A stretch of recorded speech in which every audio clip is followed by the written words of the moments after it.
행렬, 세 번째, 행렬의 성분.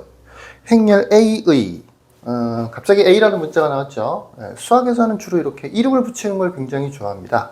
간단하게 표현해 줄 수 있어서 그런 건데, 뭐, 하나의 행렬을 여러 번 반복적으로 나타내 줘야 될 때, 그 행렬이, 뭐, 지금까지 영상을 보셨으면 알겠지만, 굉장히 쓰기 복잡하죠. 그걸 아예 이름을 붙이는 거죠. A라고 하는 행렬, 이런 식이지. 그러면, 행렬을 다, 이런 거, 1, 2, 3, 4, 1, 5라고 하는 행렬이 있다. 이 행렬이 어떻고, 이 행렬이 어떻고, 이 행렬이 어떻고, 복잡하잖아. 계속 얘를 또 써줘야 되는 거니까 불편하잖아. 그래서 이걸 그냥 이름을 붙이는 거야. A 이렇게요. A라고 하는 행렬이 있는데 이름을 붙였다라고 보시면 됩니다. 그 다음부터는 이 행렬을 새로 쓰는 게 아니고 A라는 문자만 사용해주면 되는 거니까 좀 편리하죠. 그런 면에서 이 이름이라고 하는 거는 굉장히 중요합니다. 수학에서는 문제마다 이렇게 이름들을 잘 붙여주는 편이야. 자, 행렬 A의 I행과 J열이 만나는 위치에 있는 성분을 행렬 A의 IJ 성분이라고 하고, 줄이 바뀌어져 있어서 좀 뭐한데, 예를 들어서 이런 거지. 좌표처럼 2,3 성분이라고 하는 표현을 쓰는데, 성분이 6개나 있죠. 이 각각의 성분들이 다 중요하겠지. 숫자 하나만 바뀌어도 다른 행렬이 될 거 아니야, 아마. 2,3 성분이라고 하는 표현을 쓰는데, 이건 어떻게 표시를 하는 거냐면, 앞에 있는 거는 행을 얘기하는 거예요. 뒤에 있는 거는 열을 얘기하는 겁니다. 순서가 매번 행렬 순서니까 외우기는 편한 편이죠. 쉬운 편이죠. 자, 2,3 성분이라는 게 정확하게 뭘 얘기하는 거냐? 행 중에서 2행이라고 하는 게 있어. 2행. 그 다음에 열 중에서는 3열이라고 하는 게 있어. 순서대로 1행, 2행이잖아. 제1행, 제2행. 열도 1열, 2열, 3열. 왼쪽에서 차례대로 1, 2, 3인 거잖아. 2행 3열의 교차 지점에 있는 성분이 이렇게 하나 있어요. 그거를 2,3 성분이라고 하는 거예요. 그러니까 뭐 2,3 성분을 구하세요 라고 하면 뭐라고 하면 되느냐면 이거는 5예요 라고 하면 되는 거죠. 이렇게 각각의 성분들을 다 이렇게 좌표처럼 뒤에 성분이라는 말은 붙여야 돼. 좌표랑 혼동되면 안 되니까 2, 뭐 1,2, 뭐 2,3 뭐 이런 식으로 표현을 해줄 수가 있는 거죠. 다시 볼까요? 행렬 A의 제 I행과 제 J열이 만나는 위치에 있는 성분을 행렬 A의 I, J 성분이라고 합니다. 그리고 이거를 더 줄여서 2,3 성분이라는 말을 더 줄여서 A23이라고 표현을 해요. 23처럼 보이죠? 23이라고 하는 거예요. A23은 5가 되는 거죠. 자, 요렇게. A도 물론 이름입니다. 이름.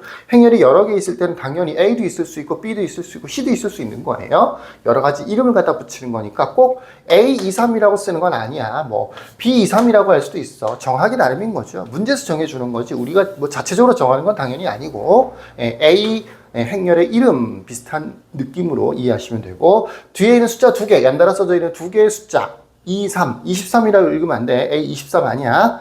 A23. 2행과 3열의 교차 지점에 있는 성분을 나타내는 간단한 표현이에요. 그러니까 2,3 성분이라는 말과 A23이라고 하는 표현이 실제로는 같은 말이 되는 거죠. 같은 말이 되는 거예요. 요거를 성분이라고 나타낸다. 이때 행렬 A를 간단하게 이렇게 나타낼 수도 있어요. 이렇게 문제에서는 이렇게 나타내 주는 경우가 많아요. 우리는 잘 사용하진 않지만 A라고 하는 행렬은 A, I, 2, 3이라고 하면 안 되고 I, J 이렇게 보통 표현을 합니다. A, I, J. 물론 이렇게만 딱 표현하지는 않고 뒤에다가 단 I는 1, 2, J는 1, 2, 3 이런 식으로 표현을 하죠. 요거 굉장히 중요한 표현 중에 하나인데 I는 1, 2, J는 1, 2, 3. 무슨 뜻이냐? I 대신에 1이나 2를 대입할 수 있다는 얘기고 J 대신에는 1, 2, 3, 3개를 대입할 수 있다는 얘기야. 그러니까 총 6가지 형태로 대입을 해줄 수가 있는 거지. 차례대로 써보면 1, 1, 1, 2, 1, 3 2, 1, 2, 2, 2, 3 이라는 식으로 표현해 줄 수가 있는 거야. 그러니까 A1, 아이고 I라고 쓸 뻔했네. A1, 1도 있을 수 있고 A1, 2, A 뭐 1, 3 A2, 1, A2, 2 A2, 3 이렇게 요렇게 어떤 경우에는 여기 1, 2, 얘도 1, 2밖에 없는 경우도 있어요. 또는 얘가 1, 2, 3이고 얘가 1, 2일 수도 있고요. 여러 가지 경우가 있을 수 있어. 예, i가 될 수 있는 숫자가 1과 2 두 가지가 있다는 뜻이고 j가 될 수 있는 숫자가 1, 2, 3 세 가지가 될 수 있다라는 얘기야. i는 요 앞쪽에 붙어 있는 요 i를 얘기하는 거고 j는 뒤쪽에 붙어 있는 이 j를 얘기하는 거야. 이 앞에 있는 i와 j에다가 각각 1, 2 아니면 1, 2, 3 이런 것들을 대입해 줄 수 있다고요. 지금 같은 경우는 이렇게 6개의 성분을 만들어낼 수가 있는 거예요. 또 뭐 또 할 수 있겠어?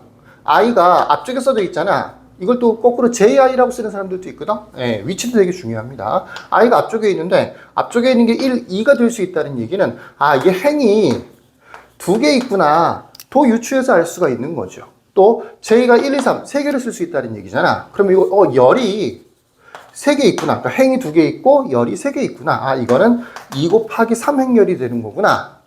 영어로는 2 by 3 행열이 되는 거구나. 라는 것도 알 수 있다고요. 바로 이 조건이 어떻게 보면 행열의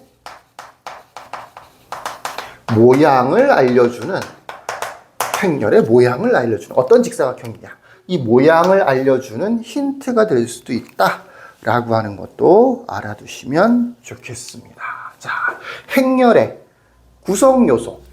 여러 개의 숫자들 또는 어떨 때는 문자가 들어오는 경우도 있어요. 숫자 또는 문자들. 이런 행렬의 구성 요소들. 얘네들을 전부 다 뭐라고 하느냐? 성분이라고 합니다. 성분.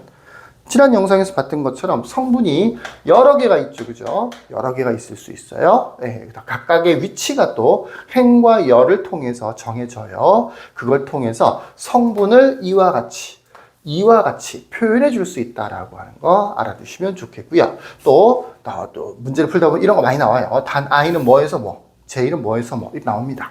이게 뭘 나타내는 거라고? 행렬의 모양을 결정해 주는 표현이 된다라고 하는 겁니다. 자, 이렇게 행렬에 대해서 전반적인 새로 배우는 거다 보니까 용어, 또 뭐 어떤 게 구성 요소로 있느냐, 또 표현법 이런 것들을 좀 쭉 살펴보았습니다. 자, 여기까지 끝.